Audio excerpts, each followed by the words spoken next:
السلام عليكم ورحمة الله وبركاته. الحمد لله وكفى وسلام على عباد الذين اصطفى أما بعد فأعوذ بالله من الشيطان الرجيم. بسم الله الرحمن الرحيم. ومن أحسن قولا ممن دعا إلى الله وعمل صالحا وقال إنني من المسلمين. ولتكن منكم أمة يدعون إلى الخير ويأمرون بالمعروف وينهون عن المنكر وأولئك هم المفلحون. وقال النبي صلى الله عليه وسلم: أنا خاتم النبيين لا نبي بعدي. وصدق رسوله النبي الأمي الكريم، ونحن على ذلك من الشاهدين والشاكرين والذاكرين والحمد لله رب العالمين. মহান মালিকের দরবারে, যিনি আসমান জমিনের মালিক, জান্নাত জাহান্নামের মালিক, সমস্ত ফেরেশতাদের মালিক, সমস্ত রূহকে যিনি বানাইছেন, সমস্ত মানুষের হায়াত যিনি বানাইছেন, ওই মালিকের দরবারে যিনি আমাদেরকে এখনো সুস্থ রাখছেন, জীবিত রাখছেন, কালিমাতুশ শুকর উচ্চ আওয়াজে আদায় করি আলহামদুলিল্লাহ। আল্লাহ পাক আমাদেরকে পবিত্র জুমার দিন, গরিবের হজের দিন মসজিদে নিয়ে এসেছেন অসংখ্য লোক থেকে, এই জন্য দিল থেকে আবার শুকরিয়া আদায় করি আলহামদুলিল্লাহ। বিশ্বনবী মুহাম্মদুর রাসূলুল্লাহ, সকলে বলেন সাল্লাল্লাহু আলাইহি ওয়াসাল্লাম, যে আমাদেরকে, বিশ্বনবী মুহাম্মদুর রাসূলুল্লাহ সাল্লাল্লাহু আলাইহি ওয়াসাল্লাম যে আমাদেরকে মানবতার মুক্তির দূত, হাসর মাঠে নবীজির শাফায়াত ছাড়া একটা লোক জান্নাতে যেতে পারবে না। ওই আল্লাহ রাব্বুল আলামিন যে আমাদের উপরে নবী নাজিল করছেন, এই জন্য দিল থেকে শুকরিয়া আদায় করি আলহামদুলিল্লাহ। আল্লাহ রাব্বুল আলামিন কুরআনুল কারীমের মধ্যে নিয়ামতের শুকরিয়ার বিষয় আল্লাহ রাব্বুল আলামিন বলেছেন, লা ইন শাকারতুম লা আযীদান্নাকুম ওয়া লা ইন কাফারতুম ইন্না আযাবি লাশাদীদ। সুবহানাল্লাহ। এই ওয়াজটা এখানে আছে, ইউটিউবে সার্চ দিলে আইবে, বন্ধ রাখো। এখানে সার্চ দিলে আমার ওয়াজটা এখানে এডিট করে ছাড়া হয় প্রত্যেক জুমাতে। কষ্ট করে উঠাইতে চাইলে উঠাইতে কেন, যাও এক সাইডে বসো, ওয়াজ চ্যানেল সাবস্ক্রাইব করলে ইউটিউবের মধ্যে আসবে। তো আল্লাহ রাব্বুল আলামিন বলেন, ও দুনিয়ার মানুষ, আমি যে আল্লাহ রাব্বুল আলামিন তোমাদেরকে একটা হায়াত দিলাম, হায়াত দেওয়ার পরে সবচেয়ে বড় নিয়ামত হলো আমি আল্লাহ তোমাদেরকে মুসলমান বানাইলাম। সুবহান। আজকের আলোচনার বিষয় হলো মুসলমান, যে আমাদেরকে যে আল্লাহ বানাইছে, এটা সবচেয়ে বড় দয়া করছে, রহমত করছেন না গজব করছেন? জোরে বলেন। এখন অনেক মানুষের কাছে মুসলমান যে আল্লাহ বানাইছে, এটা যে একটা নিয়ামত, এই জিনিসটাকে আমরা গজব মনে করতেছি। আল্লাহর হুকুম নবীর তরিকা মতো আমরা চলতে পারতেছি না। হায় হায় রে। হাসরের মাঠে কাফেরেরা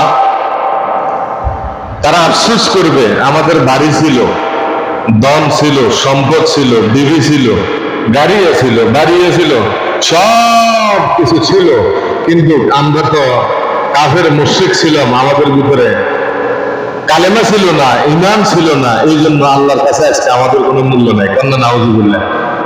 এটা কাফেররা আফসোস করবে হাসরের মাঠে। কোথায় আফসোস করবে? কোথায়? হাসরের মাঠে। হাসরের মাঠে আফসোস করবেন। তো এখন চিন্তা করেন, হিন্দু ভাষা দিব এক সাইডে যাই বস, এক সাইডে।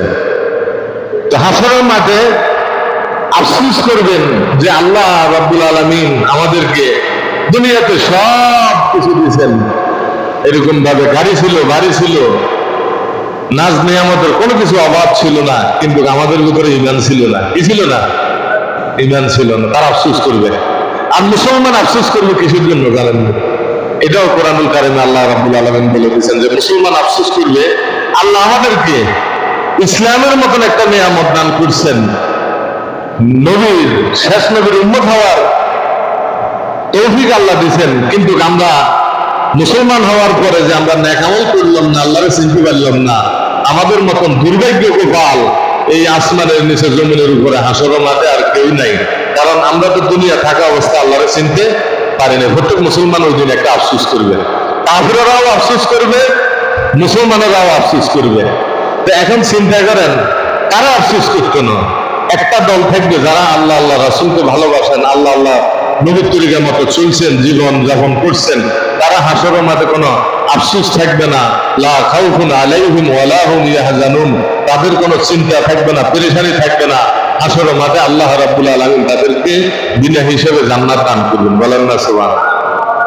হ্যাঁ, তাহলে চিন্তা করেন এখন মুসলমান যে আল্লাহ আমাদেরকে বানাইছেন, এটা সবচেয়ে বড় একটা নিয়ামত। এটা সবচেয়ে বড় কি? নবীজি ৪,০০০ বছর আগে আল্লাহ রাব্বুল আলামিন নবীজির জবান থেকে বলেছেন, মান ক্বালা লা ইলাহা ইল্লাল্লাহ মুখলিসান দাখালাল জান্নাহ। দুনিয়ার মানুষ, আল্লাহর গোলাম, নবীর উম্মতের দল, এই জমিনের ভিতরে কেউ যদি ইখলাসের সাথে একবার কালেমা পড়ে লা ইলাহা ইল্লাল্লাহ মুহাম্মাদুর রাসূলুল্লাহ, নবী বলেন ফাদাখালাল জান্নাহ, কেউ যদি একবার কালেমা পড়ে আমার আল্লাহ রাব্বুল আলামিন তাকে জান্নাত দিয়ে দিবে। সুবহান। তাহলে চিন্তা করেন, জান্নাত দিয়ে দিবেন ওই কালেমা। আল্লাহ রাব্বুল আলামিন এই পৃথিবীতে যত এরকম মাখলুকাত আছে, সৃষ্টি আছে, সমস্ত সৃষ্টির ভিতরে আমার আল্লাহ রাব্বুল আলামিন কোরআনুল কারিমের ভিতরে মানুষকে সুন্দর করে বানাইছেন। মানুষকে সুন্দর করে আল্লাহ রাব্বুল আলামিন সৃষ্টি করলেন, আর এই জমিনের ভিতরে এত সুন্দর করে বানাইছেন। আর ঈমানদার হিসেবে, মুসলমান হিসেবে আল্লাহ আমাদের উপর নিয়ামত দান করছেন। বলেন সুবহানাল্লাহ। তাহলে চিন্তা করেন এই পৃথিবীর ভিতরে কাফের, মুশরিক, ইহুদি, নাসারা, বৌদ্ধ এরকম আছে কিনা? নাই? জোরে বলেন। কিন্তু এরা মায়ের রেহেম থেকে যখন জমিনের মধ্যে আসে, কোন একটা সন্তান ভূমিষ্ঠ হওয়ার পরে ভূমিষ্ঠর সময় ঈমান ছাড়া কেউ জমিনে আসে না। বলেন না সুবহানাল্লাহ।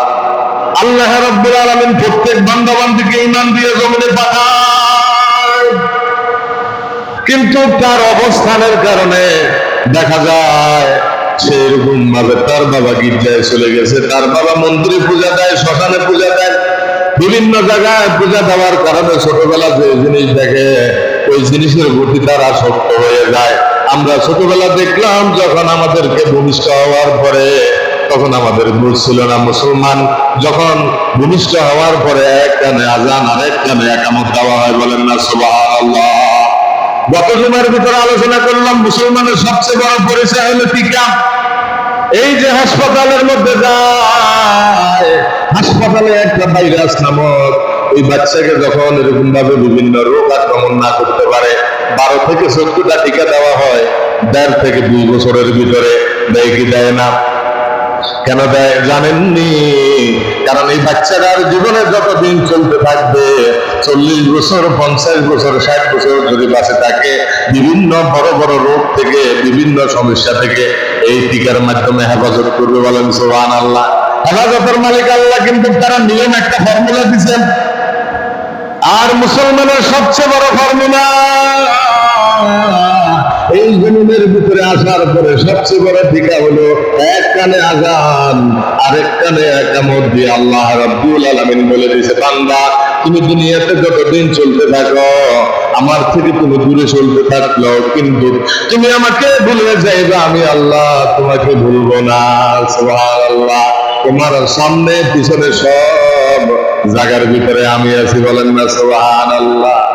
কিছু মানুষ আশেকের রাসূল এমন গান গায়, বাবা তুমি আসমানে না জমিনে, হায়রে বেকুবের দল, এটা কেমন কথা? আসমানে না জমিনে, মাবুদ আপনি আসমানে না জমিনে, নাউযুবিল্লাহ। এটা শিরক, এটা কি না? এটা নতুন কথা। বিভিন্ন দেখবেন বিভিন্ন জায়গার ভিতরে এই গানগুলা গায়। হ্যাঁ, তাহলে চিন্তা করেন, আল্লাহ আসমানেও আছে জমিনেও আছে। এখন বিবেকের প্রশ্ন করেন, যদি আসমানে আল্লাহ থাকে, জমিনে যদি আল্লাহ না থাকে, জমিন কে চালাইবে? কেউ। জমিন কে চালাইবে? জমিনে আসেনি আল্লাহ, জোরে গান, আসমানে আসেনি আল্লাহ, সব জায়গার ভিতরে আমার আল্লাহ রাব্বুল আলামিন আছে। কোরআনকে যদি আমরা প্রশ্ন করি, কোরআনের ভিতরে আমার আল্লাহ রাব্বুল আলামিন জবাব দিয়ে দিয়েছেন, ওয়া হুয়া মাআকুম আইনা মা কুনতুম। সুবহানাল্লাহ। আমার আল্লাহ বলে, বান্দা তুমি যেখানে আছো আমি সেখানে আছি, তুমি নামাজে আছো আমি সেখানে আছি, তুমি দোকানে আছো আমি সেখানে আছি, তুমি হজের মধ্যে আছো আমি সেখানে আছি। এবং রমজান মাসে না শুধু সব সময় দিবারাত্র 24 ঘন্টার ভিতরে একটা ফলকের জন্য আমি আল্লাহ রাব্বুল আলামিন ঘুমাই না। সুবহানাল্লাহ। সজাগ থাকি। এই জন্য আল্লাহ রাব্বুল আলামিন সূরাতুল আয়াতুল কুরসির ভিতরে আমার আল্লাহ রাব্বুল আলামিন নিজের ব্যাখ্যা দিয়ে দিলেন, ও দুনিয়ার মানুষ, আল্লাহর গোলাম, নবীর উম্মতের দল, মুসলমান যে আমাদেরকে বানাইছে, আজকে মুসলমানের বিষয়ে আমি যে আয়াতখানা তেলাওয়াত করলাম, আল্লাহ রাব্বুল আলামিন সংক্ষিপ্তভাবে তাফসীর শেষ করার তৌফিক দান করে। জোরে বলেন আমিন। আরো জোরে বলেন না আমিন। তাহলে চিন্তা করেন, আল্লাহ রাব্বুল আলামিন হযরত মূসা কালিমুল্লাহ আল্লাহকে প্রশ্ন করছে, আল্লাহ আপনি কি ঘুমাননি? আল্লাহ বলছে, মূসা তোমার কি মনে হয়? বলে, আমার একটু জানার জন্য মন চাইতেছে আপনি ঘুমাননি। বলে, তোমার কোনটা গ্লাসের ভিতরে পানি নাও।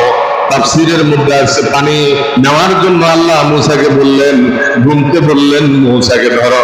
সুবহানাল্লাহ। আল্লাহর কি হিকমত! ঘুমকে যখন বললেন মূসাকে ধরো, মূসা আলাইহিস সালাম গ্লাস নিয়ে হাতে দাঁড়ানো আছে। ঘুম যখন মানুষের শরীরের ভিতরে আসে, বলেন ওই লোকটার ভিতরে কেমন লাগে? অশান্তি লাগে। এই পৃথিবীতে সবচাইতে বড় নিয়ামত হলো একটা মানুষের ঘুম। বলেন না সুবহানাল্লাহ। যার ঘুম আসে না সে বুঝতে পারে, হাজার হাজার লক্ষ লক্ষ টাকা খরচ করে তার ঘুম আসে না, ঘুমের ট্যাবলেট খায়, ক্যান্সারের ওষুধ খায়, কিন্তু বলেন সবচেয়ে বড় নিয়ামত আল্লাহ রাব্বুল আলামিন আমাদেরকে ঘুম নামক একটা নিয়ামত দিয়েছে। জোরে বলেন সুবহানাল্লাহ। এই রাত্রে আমরা ঘুমাই না, ফেসবুক ইউটিউব লাইভ দেখে মেয়েদের বিভিন্ন চ্যানেল দেখতে দেখতে 12টা 1টা 2টা 3টা 4টা 5টা ভোর ফজর পর্যন্ত সময় কাটাইয়া দেখেন, নাউযুবিল্লাহ। এরপরে দেখেন দিনের ভিতরে তার কাজ কামে মন বসে না, ওই সন্তান পড়াশোনার দিকে মন দেয় না, এরকম আছে কিনা নাই? এরপরে যুবক ইনকাম করবে কোথায়? স্বভাব যখন নষ্ট হয়ে যায়, বিভিন্ন মানুষের জানমাল লুটতারাজ করার জন্য, চুরি করার জন্য, এরকম টেনশনে থাকে, নাউযুবিল্লাহ। যদি মানুষ ঘুমায় তার ব্রেন ভালো থাকবে। নবীজি বলেন, রাত্রে মানুষ 3 ভাগে বিভক্ত হয়ে যায়। কয় ভাগে? আরো জোরে বলো, রাত্রে কয় ভাগে বিভক্ত হয়? এক ভাগ হলো যখন এশার নামাজ পড়ে, এশার নামাজ পড়ে শুয়ে যায়, কোনো আমল করে না, ফজরের নামাজ পড়ে। বলেন না সুবহানাল্লাহ। এটা এক দল, এশার নামাজ পড়ে শুয়ে যাওয়া। আর হাদিসের মধ্যে আছে, এশার নামাজের পরে তোমরা বেশি সময় দেরি করিও না। দোকানের ভিতরে, রাস্তাঘাটের ভিতরে অযথা সময় দিয়ে তাস জুয়া এগুলো ফেলো না, রাত্রে সময় নষ্ট করিও না। এই রাত্র দিছি ইবাদত করার জন্য, মুসলমানের ঘুম তো ইবাদত করে। বলেন সুবহানাল্লাহ। তাহলে চিন্তা করেন, যখন রাত্রে এশার নামাজ পড়ে ঘুমায় যায়, আরেকদল লোক থাকে এই জমিনের ভিতরে চুরি করার জন্য। রাত্র যত গভীর হয় চুরি করার জন্য থাকে। নবীজি 1500 বছর আগে বলছেন, হাদিসের মধ্যে প্রমাণ আছে, রাত্র যত গভীর হয় বিভিন্ন খারাপ দুষ্কৃতি লোকগুলা, দুষ্কৃতি জিনগুলা মানুষকে ক্ষতি করার জন্য চেষ্টা থাকে। আর মানুষ রূপে কিছু শয়তান আছে, তারা বিভিন্ন সুযোগ বুঝে মানুষের অর্থ সম্পদ বিভিন্ন রকম ভাবে ধ্বংস চিন্তায় চুরি করার জন্য তারা ব্যস্ত থাকে। নাউযুবিল্লাহ।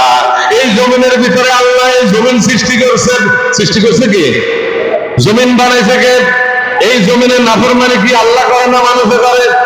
হায় হায় রে, আল্লাহ রাব্বুল আলামিন এই জমিন সৃষ্টি করলেন আমাদের জন্য, গাছ বানাইলেন আমাদের জন্য, সূর্য বানাইলেন আমাদের জন্য, সব কিছু আমাদের সেবার জন্য, নিজের জন্য আল্লাহ বানাইলেন। আল্লাহ বলেন, বান্দা তুমি বড় দুর্বল, খালাকাল ইনসানা যায়ীফা, মানুষ বড় দুর্বল, মানুষ বড় অসহায়। একটা বেডের কাছে মানুষ অসহায়, একটা মশার কাছে মানুষ বড় অসহায়, একটা পিঁপড়ার কাছে মানুষ বড় অসহায়, একটা সাপের কাছে মানুষ বড় অসহায়। তোমাকে দুর্বল করে বানাইলাম বান্দা, কিন্তু তোমাকে দুর্বল করে বানানোর পরে আমি আল্লাহ রাব্বুল আলামিন একটা জায়গার মধ্যে কসম খাইলাম, মানুষ তোমাকে যে শ্রেষ্ঠ করে আমি আল্লাহ বানাইলাম।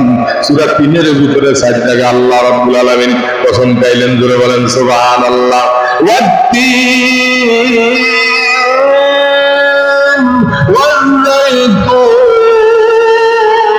والزيتون وطور سينين وهذا البلد الأمين لقد خلقنا الإنسان في أحسن تقويم سبحان الله। দেখবেন আল্লাহর কালাম যত বেশি শুনবেন তত বেশি আপনার ঈমান তাজা হবে। আল্লাহর কথা যত বেশি শুনবেন, তাফসীর মাহফিলের মধ্যে যাবেন, আলোচনা যত বেশি শুনবেন, আলেমদের কথা যত বেশি শুনবেন, এই জমিনের ভিতরে দেখবেন শুকনো জমিনে যখন বৃষ্টি দেওয়া হয়, আল্লাহ রাব্বুল আলামিন ১,৫০০ বছর আগে বলে দিয়েছেন, শুকনা জমিনের ভিতরে যখন বৃষ্টি দেওয়া হয় ওই জমিন থেকে যেমন ফসল আসে, আর যখন আল্লাহর আলোচনা, নবীর আলোচনা, আল্লাহ পাকের আলোচনা যেখানে করা হয় ওই জায়গার ভিতরে যদি কোনো মানুষ বসে যায়, আমার আল্লাহ রাব্বুল আলামিন তার গুনাহকে মাফ করে দেন, তাকে আমল করার তৌফিক দান করে দেন। সুবহানাল্লাহ। এই জন্য দেখবেন অনেক মানুষ প্রশ্ন করে, এই যে এখন আসে গেছে ওয়াজের সিজন, আলহামদুলিল্লাহ। আরে বড় আফসোসের বিষয়, অনেক মানুষ বলে হুজুর এত ওয়াজ করে লাভ কি? আরে ঘোরা কোফাল, তোর মতন ঘোরা কোফাল এই জমিনের ভিতরে নাই। এই জমিনের বাতাসের ভিতরে আল্লাহর ডাক, এই জমিনের ভিতরে আল্লাহর ডাক, কাছে আল্লাহকে ডাকে, মাছে আল্লাহকে ডাকে, সর্ব অবস্থায় তারা ডাকে টুডে টুমোর। ২৪ ঘন্টার ভিতরে পশু পাখি যত কিছু আছে সব কিছু আমার আল্লাহকে ডাকে, বলেন সুবহানাল্লাহ। মানুষে বেশি ডাকে না গাছ পশু পাখি বেশি ডাকে? তাহলে চিন্তা করেন, মানুষের দাম বেশি না পশু পাখির দাম বেশি? হ্যাঁ, বুঝি করেন, মানুষের দাম বেশি আল্লাহর কাছে না পশু পাখির? তাহলে মানুষ বলে আমরা কি করব এত বেশি ওয়াজ শুনে? এই জমিনের ভিতরে যদি আল্লাহর আলোচনা হয়, এটা আমাদের মুসলমানের জন্য ভালো না খারাপ? আপনি দেখেন ১০ থেকে ২০ বছর আগে মোবাইল চালাইছে একটা কয়টা, এখন আপনার বউ চালায়, আপনার ছেলে চালায়, আপনার মেয়ে চালায়, আপনার নাতি চালায়, ঘরের ভিতরে দেখা যায় এমন হয়ে গেছে ঘরের ভিতরে ১০ থেকে ২০টা মোবাইল। প্রত্যেকটা মোবাইল যদি আপনি চিন্তা করেন সর্বনিম্ন ১০,০০০ টাকা করে, এই ঘরের ভিতরে ১,০০,০০০ টাকার উপরে এরকম মোবাইল কিনছে, আছে কিনা? নাই। এর মুসলমান এমন মোবাইল আছে ২০,০০০ ৩০,০০০ টাকা, আপনি কিনছেন, ছেলেকে দিচ্ছেন, কোনো সমস্যা নাই। আপনি দেখে ছেলে মোবাইল দিয়ে কি ওয়াজ দেখে, না আল্লাহর কোরআন শরীফ করে, না জিকির করে, না তাসবিহ করে, না কোনো মেয়েদের সাথে স্ট্যাটাস দেয়, না কোনো এরকম ভাবে জুয়া খেলে, তাস খেলে। আপনি তো এগুলা দেখেন না, এগুলা নিয়ে আপনার কোনো মাথা ব্যথা নাই, কিন্তু আপনার মাথা ব্যথা হলো শুধু ওয়াজের কন্যা। নাউযুবিল্লাহ। এই জমিনের ভিতরে কিছুদিন আগে দেখা গেছে মাহফিল করবে, আল্লাহর আলোচনা করবে, তাফসীর মাহফিলের জন্য বাধা হয়েছে কি হয় নাই? আমি নিজে দেখলাম 54 আইন জারি হয়েছে থানার ভিতরে, তাফসীর মাহফিল করবে, এটাই শুধু অপরাধ। যাত্রা গানের জন্য কোনো সমস্যা নাই। যারা অপরাধ বলছে বাংলার জমিন থেকে, বন্যা যেরকম আসলে ঘরকুটা ঘুরাইয়া দেয়, আল্লাহর আযাবে তারা স্বৈরাচার পালাইয়া গেছে। নাউযুবিল্লাহ। এখন আগামীর বাংলাদেশ ইসলামের বাংলাদেশ, বলেন না সুবহানাল্লাহ। আগামীর বাংলাদেশ ইসলামের বাংলাদেশ। গতকালকে একটা পোস্ট দেখলাম, ডক্টর মিজানুর রহমান আজহারী সাহেব বাংলার জমিনে 4 বছর পর্যন্ত বাংলাদেশে আসতে পারে নাই। ওনার এলাকার ভিতরে আমার সফর হয়েছে। ওনার এলাকা হলো দেবিদ্বার এলাকার ভিতরে একটা মসজিদের কাছে গেলাম, বলে ওনার জন্মস্থান এলাকা, কিন্তু কখনো এত ব্যস্ত মানুষ, ছোটবেলা থেকে এলেন, শিখছে, পড়াশোনা করছে, কষ্ট করছে, কিন্তু নিজের এলাকা সময় দেওয়ার মতো সময় নাই। কান্না সুবহানাল্লাহ। আরো জোরে কান্না সুবহানাল্লাহ। তাহলে চিন্তা করেন 4 বছর পর্যন্ত উনি মালয়েশিয়াতে ছিল। কত বছর? কত বছর? 4 বছর। অপরাধ কি? শুধু বাংলার জমিনে ইসলামের কথা বলবে, আল্লাহর কথা বলবে, এটাই ছিল তার অপরাধ। এটাই ছিল কি তার অপরাধ। সেও একজন মুসলমান, কিন্তু আলহামদুলিল্লাহ 4 বছর পরে বাংলার জমিনের মধ্যে আসলো। আল্লাহ আনাইছে। যারা চ্যালেঞ্জ দিয়েছে মিজানুর রহমান আজারি বাংলাদেশে আসতে পারবে না, কিন্তু তারা চ্যালেঞ্জ দিয়া পালাইয়া চলে গেছে। কিন্তু সোনার জমিনে, বাংলার জমিনে মিজানুর রহমান আজারি হাজির আছে। বলেন সুবহানাল্লাহ। গতকালকে একটা মাহফিল, এই জন্য সব জায়গার ভিতরে আলোচনা চলতেছে। আরে মুসলমান, যে জিনিস আপনার কবরে যাবে, যেটা আপনার সাক্ষী দিবে কোরআন। নবীজি পার্লামেন্ট থেকে কোরআন জারি করলেন, কোরআনের আইন সংসদ থেকে চালু করছেন। বলেন না সুবহানাল্লাহ। কিন্তু বড় আফসোসের বিষয়, আপনার মাথায় তো ঢুকে না। অনেকে কষ্ট করে। আপনি একটা ওয়াজ যারা দেয় 1 লক্ষ, 2 থেকে 3, 4, 5 লক্ষ টাকা লাগে। আপনি কি মনে করেন? এই লাকসাম কয়েকটা ওয়াজ গেছে ইদানিং এর ভিতরে। আলহামদুলিল্লাহ। তো আপনি এরা যে লক্ষ লক্ষ টাকা খরচ করতেছে, আপনার কোনো টাকা পয়সা লাগতেছে না। আপনি যাইয়ে একটু শুনবেন, আপনি যাইয়ে একটু কি শোনার কারণে লাভ হবে না লস হইব? সাধারণে বই থাকলে আরে হুজুরের দাওয়াত দিয়ে আনেন, সাই যারা আসবে দাওয়াত দিয়ে আনিয়েন। কত টাকা আপনার লাগে চিন্তা করিয়েন, ওনার চেহারা দেখান, ওনার আলোচনা শোনান। কজনের ভাগ্য জোটেন? একজন আলেমের সামনে দিয়ে যদি আপনি বসেন, আলেমের কথা শুনেন, হেদায়েতের মালিক আল্লাহ, আপনি 50টা আওয়াজ যদি আপনার জীবনে শুনেন, হেদায়েতের নিয়ত যদি থাকে, জীবন একটা ওয়াজের বিনিময়ে আল্লাহ আপনার জীবন পরিবর্তন করে দিতে পারে। সুবহানাল্লাহ। পারে কি পারে না বলেন? আল্লাহ হেদায়েতের মালিককে যদি আপনি আল্লাহকে স্মরণ করেন, তাহলে আল্লাহ আপনাকে স্মরণ করবে। এই মুসলমান, স্মরণ তো আমরা বুঝি না। দেখবেন যখন ইমাম সাহেব সানি খুতবা দেয়, ওই সময় ভালো করে আপনি বুঝেন, এটার অর্থ তো আপনি জানেন না। ফাজকুরুনি যখন বলে আজকুরুকুম ওয়াশকুরুলি ওয়ালা তাকফুরুন, তখন আপনি দাঁড়াইয়া যান। এটা ভালো করে বুঝেন। ফাজকুরুনি আজকুরুকুম ওয়াশকুরুলি ওয়ালা তাকফুরুন, এখন দাঁড়াই যেতে হবে। তাহলে এটার অর্থ কি? তুমি যদি আমাকে স্মরণ করো, আমিও তোমাকে স্মরণ করব। মুসলমান, এই জমিনের ভিতরে আমি যে কথা বলতেছিলাম যে মুসলমান আল্লাহ আমাদেরকে বানাইছেন। কুরআনুল কারিমে আল্লাহ রাব্বুল আলামিন 4 জায়গার ভিতরে মানুষ বানানোর পরে কসম খাইলেন, মানুষকে খুব সুন্দর করে অজরে ময়নে আল্লাহ রাব্বুল আলামিন নিজের কুদরতি হাতের মাধ্যমে মানুষকে বানাইছে। সুবহানাল্লাহ। আরো জোরে কর না সুবহানাল্লাহ। মানুষের বানাইছে কে? ঠিক করে বলেন, কে বানাইছে? তো আল্লাহর লগে বেইমানি করে আবার আল্লাহর কবরে যাবেন? হ্যাঁ, আল্লাহর সাথে বেইমানি করে, রাসূলের সাথে বেইমানি করে, গাদ্দারি করে আবার ওই কবরে যাবেন, আবার শান্তির আশা করেন। আপনার মতো বাটপার এই জগতে আর কেউ নাই, আপনার মতো মুনাফিক আর কেউ এই জমিনের ভিতরে নাই। হযরত সাহাবায়ে কেরাম যখন আল্লাহকে চিনলেন, তাদের জীবনের মাথা থেকে পা পর্যন্ত এত মানা তারা মানছেন। মানার পর তারা আল্লাহর কাছে বলছে, সাইয়্যিদানা আবু বকর সিদ্দিক রাদিয়াল্লাহু তাআলা আনহু সর্বপ্রথম আগে জান্নাতে যাইবেন। বলেন না সুবহানাল্লাহ। এই আবু বকর সিদ্দিক রাদিয়াল্লাহু তাআলা আনহু কখনো গাছকে ধরে বলতেন, আমি যদি গাছ হয়ে যেতাম, আমি আবু বকরের কোনো টেনশন হইতো না। আমি যদি খড় কুটা হয়ে যাইতাম, আমার কোনো টেনশন হইতো না। আমি যদি 1 গ্লাস পানি হয়ে যাইতাম, মুমিন পানি খাইতো, আমার কোনো হিসাব হইতো না। আমি যে মানুষ আবু বকর, আল্লাহর দরবারে যখন আমি যাব, আমি কি নিয়ে যাব, আমার কি অবস্থা হবে? আল্লাহ যদি প্রশ্ন করে, আবু বকর তোর জীবনে একটা আমল আল্লাহর দরবারে কবুল হয় নাই, আমি আবু বকরের জীবনের কোন সারেনার দাম আল্লাহর কাছে নাই। কন্যা সুবহানাল্লাহ। তাহলে আবু বকর কেমন আমল করছেন? এই পৃথিবীতে যত মানুষ আছে, সমস্ত মানুষের হিসাবের, সমস্ত হিসাবের নাকি যদি একত্রিত করা হন, একজন সাহাবীর সমান হবে না। জোরে বলেন, একজন সাহাবীর সমান হবে না।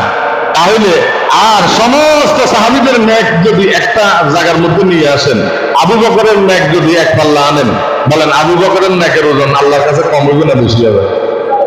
হ্যাঁ, এ মানুষ ছিল না, হে মুশরিক ছিল এক সময়। আর আমরা জন্মগত মুসলমান, বাপদাদা মুসলমান, তারপরে কোরবানির সময় গরু গোশত খাই, রমজান মাসে ঈদের নামাজ আদায় করি, আমরা মুসলমান। ওনার যদি একই অবস্থা হয় কালমা গ্রহণ করার কারণে, ইসলামের ভালোবাসা কেমন দিলেন আর কেমন আল্লাহ রাসূলকে মানছেন মানার কারণে এই পৃথিবীতে থাকতে আল্লাহ রাব্বুল আলামিন 10 জনকে জান্নাতের সুসংবাদ দিয়ে দিয়েছেন, বলেন না সুবহানাল্লাহ। আর তার ভিতরে আবু বকরকে সর্বপ্রথম আল্লাহ রাসূল জান্নাতের ঘোষণা দিয়েছেন। আবু বকর ফিল জান্নাহ, ওসমান ফিল জান্নাহ, ওমর ফিল জান্নাহ, আলী ফিল জান্নাহ, আব্দুর রাওয়াহ ফিল জান্নাহ, এভাবে 10 জন সাহাবীর ঘোষণা দিয়েছেন। তারা জান্নাতের সুসংবাদ হয়ে গেছে, পাওয়ার পরও তারা ইবাদত কি করে নাই? বন্ধ করে না। আমি পাইছিনি, হ্যাঁ, কোন ইমাম সাহেব কোন হুজুর বলতে কোন সার্টিফিকেট পাইছিনি। আর মুসল্লি আমরা তো সার্টিফিকেট পাইয়া বসে দিয়েছি যে আল্লাহ আমাকে মাফ করে দিবে, এত সোজা। ওনাদেরকে কাল হাসরের মাঠে উঠানো হবে। সমস্ত সাহাবায়ে কেরাম যখন হাসরের মাঠে উঠবেন, সমস্ত নবীরা যখন হাসরের মাঠে উঠতে থাকবেন, আল্লাহ রাব্বুল আলামিন কিয়ামতের ময়দানে যখন ডাক দিবেন, ডাক দেওয়ার পরে যে যেখানে মারা গেছে, ঈমান নিয়ে মারা গেছে, ওই অবস্থার ভিতরে আল্লাহ রাব্বুল আলামিন কিয়ামতের মাঠে উঠাবেন। সুবহানাল্লাহ। কেউ নামাজ অবস্থা মারা গেছেন, এই জমিনের ভিতরে ইমাম সাহেব খুতবা দিবে, ওই অবস্থা মারা গেছে। এমনও মুসল্লি দেখা যায় শেষ অবস্থা মারা গেছে, আছে কিনা নাই? এর মুসলমান। আবার এই জমিনের ভিতরে এমন লোক আছে গাঁজা খাইতে খাইতে মারা গেছে, বিভিন্ন নেশা করতে করতে জায়গায় মারা গেছে। এই জমিনের ভিতরে এরকম লোক আছে কিনা নাই? তাহলে চিন্তা করেন, মানুষকে আল্লাহ কত আদর নয়ন করে, কত আদর করে আল্লাহ রাব্বুল আলামিন বানাইলেন। বানানোর পরে আল্লাহ রাব্বুল আলামিন কসম খাইলেন, ওয়াত্তিন। সকলে জবান খুলে আমার সাথে বলেন, ওয়াত্তিন। 3 ফলের কসম আল্লাহ খাইছেন, সুবহানাল্লাহ। 3 একটা ফল আছে। 3 কি? এই ফলটা আরব দেশে হয়, আমাদের দেশে খুব কম হয়। ওয়াত্তিন, 3 ফলের কসম আল্লাহ রাব্বুল আলামিন খাইলেন। কসম নিজে আল্লাহ রাব্বুল আলামিন এই জায়গার ভিতরে ব্যবহার করলেন। ওয়াত্তিন ওয়াজাইতুন, জাইতুন ফলের আল্লাহ কসম খাইলেন। ওয়াতুর সিনিন, তুর পর্বতের, তুর পাহাড়ের কসম আল্লাহ খাইলেন। তুর পাহাড় চেনেননি? সকলে বলেন, তুর পাহাড় কোথায়? হ্যাঁ, মুসা আলাইহিস সালাম যেখানে যাই কথা কইছে। মুসা আলাইহিস সালাম কি যেখানে যে আল্লাহর সাথে কথা কইছে, একটা সীমানা আছে, তুর পাহাড়। এই পাহাড়ের দাম অনেক বেশি। এই জন্য দেখেন তুর পাহাড়ের কসম আল্লাহ তাআলা গাইলেন, ওয়াতুর সিনিন, তুর পাহাড়ের কসম, ওয়াহাযাল বালাদিল আমিন। এরকম ভাবে মক্কার জমিনের কসম। 4টা কসম খাওয়ার পরে আমার আল্লাহ রাব্বুল আলামিন 5 নম্বর আয়াতের মধ্যে বলেন, লাকাদ খালাকনাল ইনসানা ফি আহসানি তাকওয়িম। সুবহানাল্লাহ। আমার এক ভাই যখন আলোচনা করতেছে, উনি বুঝাইলেন সুন্দর করে আঞ্চলিক ভাষায়। আমাদের লাকসামে একজন মুফাসসির আছে কিনা নাই, কিন্তু উনি বাংলা কথা বলে, আসলে দুইটাই করে বলে মানুষকে বোঝানোর জন্য। মুহাদ্দিস রবিউল্লাহ আফসারী, আলহামদুলিল্লাহ। আমি একটা আলোচনার মধ্যে দেখলাম, উনি বলেন যে এরকম ভাবে 2 জনের সন্তান, 2 মায়ের সন্তান ঝগড়া লাগার কারণে, যখন ঝগড়া লাগলো, লাগার পরে যখন একজনে অন্যায় করছে আরেকজনে করে নাই, এরপরে যখন যিনি অন্যায় করছে উনি স্বীকার হয় না, আর যে অন্যায় করে না তার উপর অন্যায় চাপাই দেয়। এরকম লোক সমাজে আছে কিনা নাই? আরো জোরে বলেন, আছে কিনা নাই? 2 জন যখন হাজির হয়ে গেল, তখন মা ওই সন্তানের মাথার মধ্যে হাত দিয়ে বলতেছে, এদিকে তাকান। সন্তানের মাথা হাত দিয়ে বলতেছে, আমি সন্তানের মাথার উপরে হাত রাখি বলতেছি, আমার সন্তান এই অপরাধ করে নাই। বলেন, মা ওই সন্তানকে ভালো কম বাসে না বেশি বাসে? তাহলে আমার আল্লাহ কসম কেন খাইলেন? মানুষ বানাইছেন, এরপরে কেন কসম খাইলেন? কসম খাওয়ার কোনো প্রয়োজন নাই। যেখানে আল্লাহ মানুষ বানাইছেন ইবাদত করার জন্য, কোনো প্রশ্ন করার প্রয়োজন নাই। আল্লাহ যেহেতু বানাইছে, ইবাদত করতে হবে আমার জন্য, আল্লাহকে রাজি খুশি করার জন্য। করে বলেন সুবহানাল্লাহ। এই জন্য দেখেন আল্লাহ 4টা কসম খাওয়ার পরে বলতেছে, মানুষকে আমি সুন্দর করে বানাইছি। মুসলমান যে আমাদেরকে বানাইছে, আমরা যদি কোরআনকে প্রশ্ন করি, হে কোরআন, আমরা যে মুসলমান এটারও প্রমাণ আছে। নিজরে বলেন সুবহানাল্লাহ। ইয়া আইয়ুহাল্লাযীনা আমানু তাকুল্লাহা হাক্কা তুকাতিহি ওয়া লা তামুতুন্না ইল্লা ওয়া আনতুম মুসলিমুন। সুবহানাল্লাহ। আর জোরে কর না সুবহানাল্লাহ। আমাকে সুবহানাল্লাহ জোরে বুঝাতে শরীর কত দূর করে, মুখ বন্ধ থাকে। তো কবরে গেলে কেন জবাব দিলেন? ফেরেশতারা আগে আইলেন, এই সময় হুজুরে যাই কইব না, কইতো না। এই সময় আমনের জবাব আমরা দিতে হবে। এই জন্য যত বেশি সুবহানাল্লাহ আলহামদুলিল্লাহ জিকির করবেন, তত বেশি আমল নামায় নাকি দিব কে? যত বেশি আল্লাহকে ডাকবেন আমল নামায় নাকি দিব কে? চা দোকানে বসে বসে যদি গিবত করেন, হাতের কথা হাতের কাছে, হাতের কথা হাতের কাছে জোরে জোরে যদি লাগান, আমল নামার মধ্যে গুণা দিব কে? ফিরা দিব কে? নিজের ফিরা নিজে খাইতে হবে। মসজিদে যায় যদি সুবহানাল্লাহ বলেন, 5 ওয়াক্ত নামাজ যদি করেন, তাফসীর মাহফিলের মধ্যে যদি বসেন, আমল নামার ভিতরে নেকি দিব কে? একটু জোরে জিকির করেন, লা ইলাহা, জোরে লা ইলাহা, লা ইলাহা, লা ইলাহা, সুবহানাল্লাহ, আলহামদুলিল্লাহ।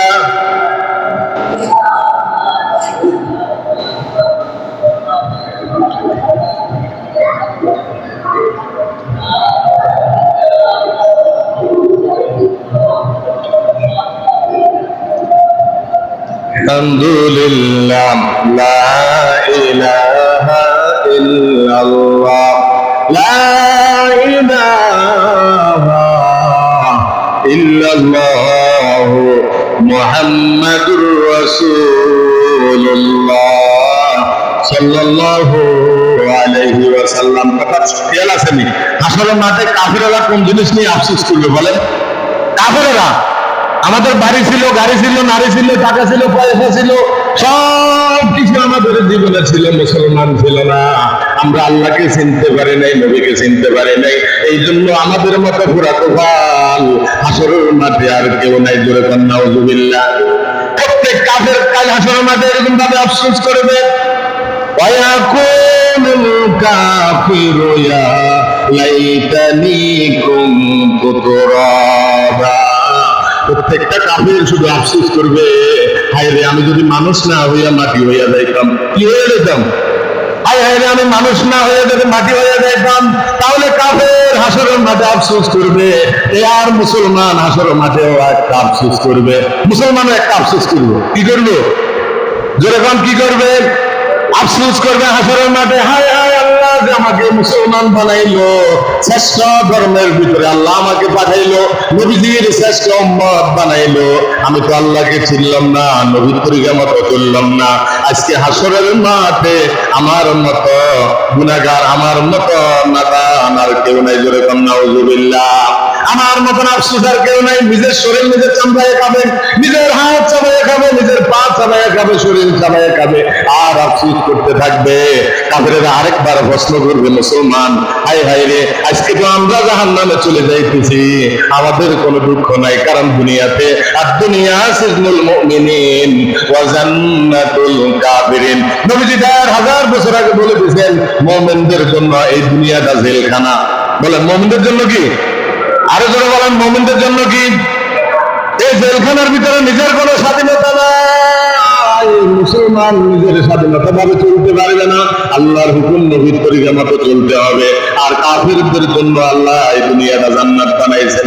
কাফেরদের জন্য এই দুনিয়া কি? দেখবেন কাফেরদের জন্য এই দুনিয়া জান্নাত। ইহুদি মুশরিকদের ধন সম্পদ কম না বেশি? আমাদের লাকসামের দিকে, কুমিল্লার দিকে, সারা পৃথিবীর দিকে তাকাইয়া দেখেন ইহুদিদের বাড়িঘর কেমন, ইহুদি মুশরিকরা কিভাবে চলতেছে। কারণ তাদের দুনিয়াটা হলো এরকম ভাবে জান্নাত, মৃত্যুর পরে তাদের আগুন ছাড়া, আগুন ছাড়া আর কিছু নাই। কর নাউযুবিল্লাহ। নবীজি একটা হাদিসের মধ্যে বলতেছে, ও সাহাবায়ে কেরাম তোমাদের কষ্ট হবে। আর ইহুদি মুশরিক যেখানে বাথরুমে যায় ওই জায়গাটা উদ্যান্ত স্বর্ণ দিয়ে মোড়াই দেওয়া হইতো, কিন্তু তাদের জন্য তো হলো দুনিয়া। আর মুমিন তোমরা দুনিয়াতে কষ্ট করবা, একবেলা খাইবা আর একবেলা উপবাস থাকবা, কষ্ট করে করে করে করে যদি ঈমান আমল নিয়ে আসতে পারো, 5 ওয়াক্ত নামাজ যদি তুমি পড়তে পারো, নিজের বিবিকে যদি বক্তায় রাখতে পারো, ছেলে মেয়েকে যদি দ্বীন শিখাইতে পারো, আল্লাহ হুকুম নবীর তরিকা মতো যদি চলতে পারো, একামতে ইসলামের কাজ করো, ইসলাম প্রতিষ্ঠিত হওয়ার জন্য তুমি যদি ঝাঁপ দাও, মুনাফিকদের সামনে যদি এরকম ভাবে কাফের মুশরিকদের সাথে যদি যুদ্ধের প্রয়োজন হয়, তখন মুসলমান কি ওই যুদ্ধের মধ্যে জ্বালাইয়া পড়বো না ঘরের মধ্যে বসে থাকবে? এখন যদি বলো বাংলাদেশের ভিতরে কাফেরদের সাথে যুদ্ধ হবে, আপনারা ওই যুদ্ধে যাওয়ার জন্য রাজি আছেন কিনা বলেন? কারা কারা রাজি আছেন একটু হাত তুলে সকলে বলেন আমিন। তাহলে চিন্তা করেন, মুসলমান সর্ব অবস্থা হয়তো মরতে হবে, না হলে মারতে হবে। কাফের আমাদেরকে মারতে হবে, মুসলমানকে মারা যাবে না। আল্লাহর বান্দা নবীর উম্মত, আমরা হয়তো খেলাফত নয়তো শাহাদাত এই জমিনের ভিতরে আল্লাহর কোরআন যদি সংসদের ভিতরে চালু থাকে, আল্লাহর কোরআন দিয়ে যদি ঘর চালু হয়, মসজিদ চালু যেরকম হয়, সমাজ যদি চালু হয়, সব জায়গার ভিতরে শান্তি দিব কে? আরে জোরে বলেন, শান্তি দিব কে? একটা লোক যদি প্রমাণ দেখাতে পারেন বাংলার জমিনের ভিতরে যে একজন সাধারণ মসজিদের ইমাম সাহেব 5 থেকে 6,000 7,000 টাকার বেতনে চাকরি করে, কিন্তু লক্ষ লক্ষ টাকা মারি মুসল্লির টাকা মারি দিয়া চলে গেছে বিভিন্ন দেশের টাকা মারি দিয়া ইমাম সাহেব চলে গেছে, এরকম একটা প্রমাণ দিতে পারবেন নি? হায় হায় রে, প্রত্যেক নামাজের পরে মুসল্লিদের জন্য দোয়া করে, আল্লাহ প্রত্যেক মুসল্লির গুনাহগার মাফ করে দেন, তাদের জীবনের ভিতরে সুখ শান্তির পরিবেশ করে দেন, বলেন না আমিন। প্রত্যেক নামাজের পরে ইমাম সাহেব মুসল্লিদের জন্য ভালোবাসা থাকে। বড় আফসোসের বিষয়, বাংলার জমিনে মুসল্লিরা হুজুরে পার দেওয়ার জন্য রেডি থাকে। নাউজুবিল্লাহ। এই জন্য আমাদের একজন ভাই বলছেন, মুহাদ্দিস রাদিয়াল্লাহু আফসারি ভাই, বলে আমরা হুজুরেরা মরলে, বলেন হুজুরেরা মরলে বাস দিব, মরলে বাস দিয়েন, দুনিয়াতে বাস দিয়েন না। দুনিয়াতে যদি আপনি বাস দিতে আসেন, আপনাকে বাস দেওয়ার জন্য মালিক বসে রয়েছে এই জমিনের ভিতরে। আল্লাহ প্রমাণ দিয়ে দিলেন, আরে আল্লাহর বান্দা নবীর উম্মত, ওনার কথা শুনলে আমার দিলের ভিতরে আসে আল্লামা মরহুম দেলোয়ার হোসেন সাইদী সাহেব, যার কথা থেকে আলোচনা শুনতাম, অনেক সময় ওনার আলোচনাগুলো শুনতাম। এই পৃথিবীতে যত তাফসীর কারো কাছে, সর্বপ্রথম তাফসীর জগতের নাম্বার 1 হিরো ছিলেন আল্লামা দেলোয়ার হোসেন সাইদী সাহেব। সুবহানাল্লাহ। কথা ঠিক না ঠিক? দল মত নির্বিশেষে কত বড় একজন মানুষ ছিলেন। বলে গাছের উপরে বসে তোমরা বেশি নাচানাচি করে না, এমন ভাবে ঝাঁকি দেওয়া হবে, দিল্লি যাইয়া করবা, কোথায় যাই করবা? হায় হায় রে মুসলমান, উনি তো কবরে চলে গেল, যে বাংলাদেশের জমিনের ভিতরে তাফসীর করলেন, হারাম শরীফের ভিতরে, সৌদির ভিতরে সবচেয়ে বড় আব্দুল্লাহ সুদাইজি সাহেব, যিনি হারাম শরীফে নামাজ পড়ায়। হারাম শরীফের ভিতরে অনেক লোক ঢুকতে পারে না, আল্লামা দেলোয়ার হোসেন সাইদী সাহেবকে ঢুকার জন্য কোনো অনুমতি লাগে না, বলেন সুবহানাল্লাহ। তাহলে চিন্তা করেন, আল্লাহর বান্দা নবীর উম্মত, ওই আল্লাহ রাব্বুল আলামিন বলেন, এই জমিনের ভিতরে তোমাকে আমি পাঠাইলাম, মুসলমান যে তোমাকে আমি পাঠাইলাম, মুসলমান নিয়ে যদি কবরে আসো, কবরে তোমাকে যখন প্রশ্ন করা হবে, মান রব্বুকা ওয়া মান দীনুকা ওয়া মান নাবিয়ুকা, তোমার রবকে, তোমার দিন কি, তোমার নবীকে, এই প্রশ্নগুলো কে করবে বলেন? এই প্রশ্নগুলো করবে কে? মান রব্বুকা, এখানে কার কথা? এখানে কি ইমাম সাহেবের কথা নেই? বলেন এখানে কোন লোকের কথা আছে নাকি? আল্লাহর কথা বলবে। এই জন্য তো নামাজের ভিতরে, নামাজ যখন আমরা পড়ি, নামাজের আগে একটা আজান দেওয়া হয়, হয় কি হয় না বলেন? আজানের ভিতরে কি বলা হয়? আল্লাহু আকবার, আল্লাহু আকবার, আল্লাহু আকবার, আল্লাহু আকবার, বলেন না সুবহানাল্লাহ। আল্লাহু আকবারের ধ্বনির আওয়াজ আল্লাহ পাকের কাছে দাম কম না বেশি? মুসলমানের সবচেয়ে বড় হাতিয়ার হলো আল্লাহু আকবার। জোরে বলেন আল্লাহু আকবার। আল্লাহু আকবার যত জোরে বললেন, বড় কলমদার বিল্ডিং ভেঙে গেল। শাহজালাল রহমাতুল্লাহ আলাইহি ইয়েমান থেকে যখন আসলেন, এক হাতের মধ্যে তরবারি আর এক হাতের মধ্যে কোরআন শরীফ ছিলেন, বলেন না সুবহানাল্লাহ। তোমার বে মুসলমান, তো মরবে মুসলমান, এক হাত মে তলোয়ার, এক হাত মে কোরআন। কোরআন নিয়ে তরবারি, নিয়ে তরবারি এখনো শাহজালাল নগরের ভিতরে, গতকালকে ফেসবুকে দেখছি তরবারিটা এখনো আছে। ওনারা বলতেছে ওই তরবারি থেকে এখনো খুশবু কেরান বাইর হয়। সুবহানাল্লাহ। তাহলে চিন্তা করেন আল্লাহর ওলি কেমন ছিলেন। আল্লাহর ওলি 360 জনের দিকে তাকাইয়া দেখলেন, একজনের কবিরা গুনাহ নাই, তাদের দিকে তাকাইয়া বলতেছেন, 4টা আমল তার ভিতরে আছে, জীবনে কোনোদিন ফরজ নামাজ তার ছুটে নাই, বলেন সুবহানাল্লাহ। 2 নম্বরে কবিরা গুনাহ করে নাই। 3 নম্বর হলো এরকম ভাবে দেখে না, মহিলার দিকে তাকায় নাই। 4 নম্বর হলো আসরের নামাজের আগে সুন্নত ছাড়ে নাই, বলেন না সুবহানাল্লাহ। এমন প্রশ্ন করলেন, কে আছে তাড়াতাড়ি হাত উঠান। ঘটনা আপনারাও জানেন, ওই সময় নাসিরউদ্দিন নামের একজন আল্লাহর ওলি বলতেছে, আমি আছি, বলেন না সুবহানাল্লাহ। আজকে আপনি সুন্দর করে ওযু করেন, কি করেন? মুসলমানের সবচেয়ে বড় অস্ত্র হলো ওযু। মুসলমানের সবচেয়ে বড় কি? আসসালাতুল মিফতাহুল জান্নাহ, নামাজ বেহেশতের চাবি। ওযু হইল নামাজের চাবি। ওযু যদি সুন্দর না হয়, ইমাম সাহেবের নামাজ হবে না। ইমামের যদি নামাজ না হয়, মুসল্লির নামাজ হবে না। এই জন্য আপনি যখন নামাজ পড়তে আসেন, সুন্দর করে উযু হয়েছে কিনা আপনার 30 বছর 40 বছর 50 বছর হয়ে গেল, কোনোদিন একজন আলেমের কাছে যাইয়া বললেন না, হুজুর দেখেন আমার উযুটা হয়েছে কিনা। হায় হায় রে, বড় আফসোস লাগে। কিন্তু উযু হইল মুসলমানের সবচেয়ে বড় একটা অস্ত্র। কোন বান্দা যখন উযু করবে, সুন্দর করে 2 রাকাত নামাজ পড়বে, আল্লাহর কাছে যখন কল দিবে, সাথে সাথে আমার আল্লাহ রাব্বুল আলামিন রিসিভ করে নেবেন। সুবহান। নাসিরউদ্দিন নামের লোককে বললে আপনি উযু করেন, উযু করার পরে সুন্দর করে আপনি আজকে আযান দেন, উনি যখন দাঁড়ায় রইলেন আযান দিবে, এরকম লোক আপনারা জানেন যুদ্ধ করার জন্য আসতেছে। মুসলমানের সবচেয়ে বড় অস্ত্র হলো ঈমান এবং আমল। আল্লাহ এবং আল্লাহর রাসূল আমাদের বড় বন্ধু, বলেন না সুবহানাল্লাহ। তাহলে চিন্তা করেন, যখন আযান দেওয়া শুরু করলেন, আল্লাহু আকবার, আল্লাহু আকবার, আল্লাহু আকবার, আশহাদু আল্লা ইলাহা ইল্লাল্লাহ, আশহাদু আল্লা ইলাহা ইল্লাল্লাহ, আশহাদু আন্না মুহাম্মাদার রাসূলুল্লাহ। সকলের জবানগুলো বলেন, আশহাদু আন্না মুহাম্মাদার রাসূলুল্লাহ। হাইয়া আলাস সালাত, হাইয়া আলাস সালাত, হাইয়া আলাল ফালাহ, হাইয়া আলাল ফালাহ। আল্লাহু আকবার, আল্লাহু আকবার, লা ইলাহা ইল্লাল্লাহ। সকলে বলেন, লা ইলাহা ইল্লাল্লাহ।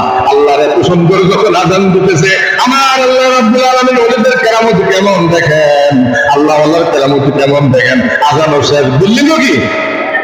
তাহলে চিন্তা করেন, আল্লাহ রাব্বুল আলামিন যে আমাদেরকে মুসলমান বানাইছে, আমি যে কথা আপনাদেরকে বুঝাইতেছিলাম, মুসলমান যে আমাদেরকে বানাইলো, মসজিদে মুয়াজ্জিন 5-6-30 বার আযান দেয়নি, যেরকম আযান দেয়নি, আমরা মসজিদে হাজিরা দিইনি, আল্লাহরে সেজদা দিইনি। কিন্তু আল্লাহরে আমরা সেজদা দিতে পারি না, বড় আফসোসের বিষয়। বাংলাদেশে 3.5 লাখ মসজিদ আছে, আপনি যাই দেখেন ফজরের নামাজের কি অবস্থা, জোহরের নামাজের কি অবস্থা, আসরের নামাজের কি অবস্থা। মুসলমানের সবচেয়ে পরিচয় হলো আল্লাহ রাব্বুল আলামিন আমাদেরকে যে একটা কালেমা দিয়েছে, লা ইলাহা ইল্লাল্লাহু মুহাম্মাদুর রাসূলুল্লাহ সাল্লাল্লাহু আলাইহি ওয়াসাল্লাম। ঈমানের উপরে সবচেয়ে বড় হুকুম কি বলেন? নামাজ। বড় হুকুম কি? নবীজি বলেন, যার নামাজ আছে তার ঈমান আছে, যার নামাজ নাই তার ঈমান নাই, যার নামাজ নাই তার কি নাই, যার নামাজ নাই তার দিন নাই। যে ইকামতুদ্দিন, আসসালাতু ইমামুদ্দিন, যে নামাজ পড়লো সে দিনকে সাহায্য করলো, যে নামাজ ছেড়ে দিল সে দিনকে ধ্বংস করে দিল।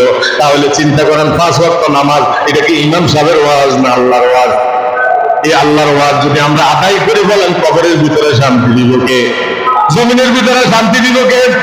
এই জমিনে যত মুসলমান আছে সকলকে হাতে পায়ে ধরে বলতেছি অনুরোধ ভাবে, সকল মুসলমান যদি আমরা 5 ওয়াক্ত নামাজ করি, আল্লাহর কাছে যদি সাহায্য চাই, কাফের মুশরিক ইহুদি নাসারা বুদ্ধ মুসলমানের কোনোদিন ক্ষতি করতে পারবে না।